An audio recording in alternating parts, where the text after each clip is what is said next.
नमस्कार. आम्ही लोक या यूट्यूब मंचामध्ये आपलं सगळ्यांचं स्वागत. मित्रहो, एरवी अतिशय करडे, तापट आणि संतापी असणारे अजितदादा आजकाल गुलाबी रंगाच्या बसमध्ये स्वार झाले आहेत. आपल्या आजवरच्या साऱ्या राजकीय जोडतोडी जणू काही पुरेशा नाहीत हे दादांच्या लक्षात आलं असावं. ते आता जाहिरात शरण झालेले आहेत. कुठल्या तरी जाहिरात एजन्सीनं दादांना चमकवण्याचा ठेका घेतलेला आहे. एरवी सतत कडक शिस्तीत वावरणाऱ्या दादांच्या चेहऱ्यावर बळबळ हसू आणण्यासाठी एजन्सीवाल्यांची दमछाक होते. ज्या माणसानं खरं तर करड्या तपकिरी रंगांमध्ये स्वतःला फिट मानावं अशा अजितदादांना आता एजन्सीवाल्यांनी थेट गुलाबी बसमध्ये बसवलं, जांभळ्या जॅकेटात त्यांना कोंबलं आणि लोकांसमोर पेश केलं. हे झालं एजन्सीवाल्यांचं काम. आता परफॉर्म करण्याची जबाबदारी ही खरं म्हणजे अजितदादांचीच. हे कसं जमेल? माया बहिणींनो हा शब्द दादांनी उच्चारला आणि नंतर मग ते साहजिकपणे अलगद आपल्या पूर्वपदावर आले. कुठेही कमी पडणार नाही, वाटेल ती किंमत मोजावी लागली तरी चालेल, निधीची कमतरता भासणार नाही, असं त्यांचं हे प्रशासकीय थाटाचं बोलणं. निवडणूक प्रचार हा जर त्यांनी असाच केला तर त्यातून काही फायदा होईल? नाही. हा प्रचार लोकांना भिडणारा असावा लागतो. लोकांना काय आवडतं, काय नाही, लोकांना काय हवं ते पाहावं लागतं आणि तेच बोलावंही लागतं. तसं काही झालं तरच लोकांची मतं मिळण्याची शक्यता असते. पण दादा सध्या बोलतायत लाडकी बहीण योजनेबद्दल. अशा सरकारी योजनांचं काम सांगण्याचं काम हे सरकारचे जाहिरातपटही आरामात करत असतात. पण त्यामुळे मतं मात्र मिळत नाहीत. मतं मिळवण्यासाठी लोकांच्या मनाचा ठाव घ्यावा लागतो. आपण ठरवलं हे घ्या 1500 रुपये, टाका आता मतं, असं म्हणून चालत नाही. लोकसभेत असंच झालं. दिलं राम मंदिर तुम्हाला, काढलं ते 370, द्या आता मतं, असंच काहीसं झालं ना. निकाल काय आला? 400 पारचा नारा पार उद्ध्वस्त झाला. मित्रो, खरं म्हणजे अजितदादा हे कधीही तसे लोकांमध्ये मिसळणारे, लोकभावना समजून घेणारे आणि लोकांना भावणारे नेते नव्हते. ते प्रदीर्घ काळापासून राजकारणात आहेत, यशस्वी तर आहेतच, पण त्यांचं राजकारण हे नेहमी प्रशासकीय थाटातलं. त्यांना 1,00,000 कोटी रुपये दिले तर त्या लाखभर कोटी रुपयांची विल्हेवाट किती परिणामकारकपणे लावायची हे अजितदादा अतिशय यशस्वीपणे करू शकतील. पण सत्ता मिळाल्यानंतर जनसामान्यांच्या सार्वत्रिक हितासाठी काय धोरण असले पाहिजेत, ती धोरणं कशी राबवता येतील याबद्दलचं चिंतन आणि विचार त्यांच्याकडे फारसा असण्याची मला शक्यता वाटत नाही. शरद पवार यांच्या राजकारणाचं नियोजन आणि व्यवस्थापन करण्यात त्यांची सारी हयात गेली. त्यामुळे त्यांना राजकारणात नेहमीच दुय्यमस्थानी असं राहावं लागलं. लोकांचं थेट नेतृत्व करण्यासाठी लोकभावनेशी समरस व्हावं लागतं, लोकांना भरपूर वेळ द्यावा लागतो. तेवढा धीर आणि लोकांचं ऐकून घेण्याची दादांची तयारी मला वाटतं कधीही नव्हती. त्यामुळे त्यांनी स्वतःहून तसं कधी लोकांचं नेतृत्व करण्याची महत्त्वाकांक्षा बाळगली नाही. पक्षाचा प्रमुख नेता म्हणून घेण्याचं स्वप्नही त्यांनी कधी पाहिलेलं नाही. राजकारणाची गणितं मांडायची, वेळ पाहून पुढे मागे चालायचं आणि आपल्या सोयीनं आपलं पांढरपेशं सुखवस्तू राजकारण करत राहायचं, ही त्यांची सुखे नाही व राजकीय शैली. त्यामुळे त्यांच्याकडे स्वतःचा हक्काचा म्हणावा असा फार मोठा कार्यकर्ता वर्गही नाही. राजकारणातली त्यांची सारी दारोमदार ही नेहमीच तालुका पातळीवरच्या निमशहरी उपनेत्यांवर राहिलेली. या साऱ्यांना सतत खुश ठेवणं, त्यांच्यासाठी सरकार आणि सहकाराच्या माध्यमातून आर्थिक सुबत्तेचे मार्ग हुडकून काढणं आणि आपला गाडा पुढे रेटत राहणं, हेच त्यांचं राजकारण.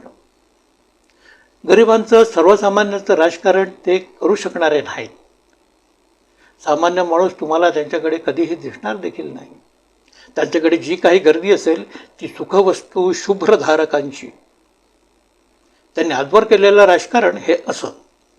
त्यांच्या व्यक्तिमत्वाचा अजून एक दोष असा की त्यांना राजकीय विचारांची फारशी चौकट नाही. सतत सत्तेमध्ये असल्यामुळं सत्तेच्या बळावर आपलं घोडं दामटणं हेच त्यांचं राजकारण. शरद पवारांनी त्यांच्या आयुष्यात राजकीय तडजोडी केल्या नाहीत असं नाही, पण त्यांनी प्रतिस्पर्धी राजकीय पक्षांमध्ये मित्र जोडले. वेगवेगळ्या राजकीय प्रवाहांशी नियमित संपर्क ठेवण्याची कला त्यांनी साधली होती. त्यांच्या राजकारणाला अशी सर्वसमावेशकतेची बैठक नेहमी होती. लोक आणि लोक हाच पवारांच्या राजकारणाचा स्थायी भाव नेहमी राहिलेला. अजित पवार यांना असं राजकीय चिंतन नाही. थेट लोकांमध्ये मोठी स्वीकारार्हता नाही, ही त्यांची अजून एक सर्वात मोठी अडचण. आज मात्र स्वतःचा पक्ष घेऊन आयुष्यात पहिल्यांदाच थेट लोकांमध्ये जाऊन मतं मागण्याची वेळ त्यांच्यावर आलेली आहे. लोकसभेच्या निवडणुकीत त्यांच्या पक्षाची लोकांमध्ये ताकद ती काय हे आपण नुकतंच पाहिलेलं. खरी परीक्षा त्यांची आता ही विधानसभेच्या निवडणुकांमध्ये होणारी आहे. या निवडणुकीत पहिल्यांदाच ते एका राजकीय पक्षाचे नेते म्हणून लोकांसमोर जाणार आहेत. पण ते मुद्दे काय मांडतील? त्यांच्या सवयीप्रमाणे ते विकास करतील की पुन्हा रस्ते नाल्यात दिवाबत्तीचीच चर्चा होईल?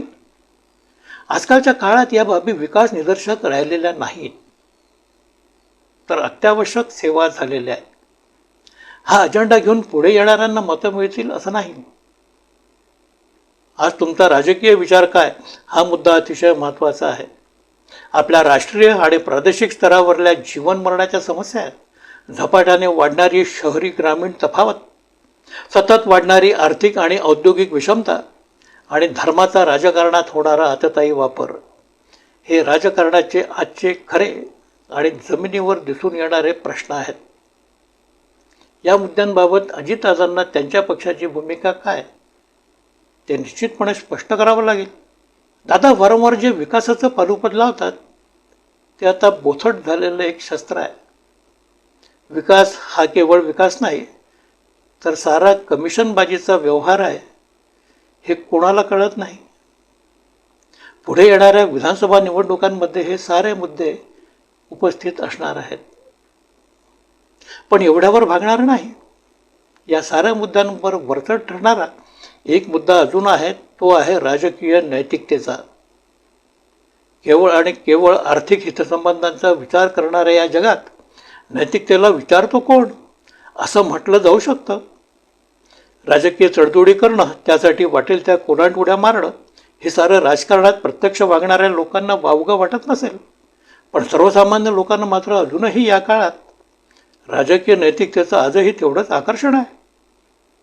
पहाटे पहाटे होणारा तो शपथविधी लोक कसे विसरतील? का विसरतील? केवळ आपल्या विरुद्ध ईडीचं झेंगट लागेल या भीतीनं सकाळी झोपेतून उठून शपथ घेणारा नेता कोण कसा पसंत करेल? भोपाळमध्ये 70,000 कोटींच्या भ्रष्टाचाराची जाहीर वाच्यता होते आणि तुम्ही तुमच्या साऱ्या दप्तरासह राजभवनात दाखल होता, हे लोकांना कसं आवडू शकेल? लोकांच्या हिताचा, लोकमनाचा विचार न करता केवळ स्वतःच्या बचावासाठी आणि दोस्त मित्रांच्या स्वार्थासाठी शत्रुपक्षाच्या तंबूत दाखल होणं हा तुमच्या दृष्टीनं सहज सुलभ राजकीय व्यवहार कदाचित असू शकेल, पण लोकांच्या दृष्टीनं मात्र ही सरळ सरळ राजकीय अनैतिकता आहे. या साऱ्या प्रश्नांची उत्तरं उद्याच्या निवडणुकांमध्ये अजितदादांना निश्चितपणे द्यावं लागतील. राजकारणात रंग बदलणं कठीण नाही, पक्ष बदलणंही कठीण नाही, पण सार्वजनिक जीवनात नीतिमूल्यांची किमान चाड बाळगणं हे आजही तेवढंच गरजेचं आहे.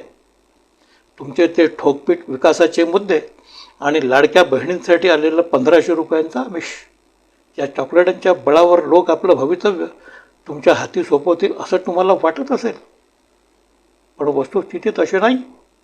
लोकांना काय वाटतं, लोकांचे मुद्दे काय, ते तुमच्यापर्यंत कधीही पोचणार नाही. म्हणूनच तुम्हाला हे आज रंगीबेरंगी यात्रा काढणं आवश्यक झालेलं आहे. लोकांचे प्रश्न ओळखले असते, लोकभावनेशी तुम्हाला जुळून घेता आलं असतं, तर जनसन्मान यात्रेची गरज भासली नसते. लोकांनी स्वतःहून ठिकठिकाणी तुम्हाला बोलावून तुमचे सन्मान केले असते. दादा पूर्वीच्या काळात राजे लोक वेषांतर करून लोकांमध्ये मिसळण्याचा प्रयत्न करीत असत. लोकांमध्ये राज्यकर्त्यांविषयी काय भावना आहे, लोक काय बोलतात याचा कानोसा घेत आणि आपल्या कारभारामध्ये आवश्यक ते बदल घडवून आणत असत. दादा तुम्ही एकदा वेषांतर करून तुमच्याच पुण्यात एक फेरफटका मारून या, पहा तुमच्याच फायद्याचं असेल ते. दादा हा महाराष्ट्र आहे, मराठी माणूस हा भावनाशील आहे. ही भावना तुम्हाला ओळखता येत नसेल तर तुमच्या त्या निष्ठुर राजकारणानं तुमच्यावर कायमची मात केलेली आहे आणि त्या कठोर राजकारणाला बळी पडणं हेच तुमच्या नशिबात कदाचित लिहिलेलं आहे असंच म्हणावं लागेल. असो, आजचा व्हिडिओ इथेच संपवत आहे. व्हिडिओ कसा वाटला कमेंट करा, लाईक करा, शेअर करा, सबस्क्राईब मात्र जरूर करा. नमस्कार.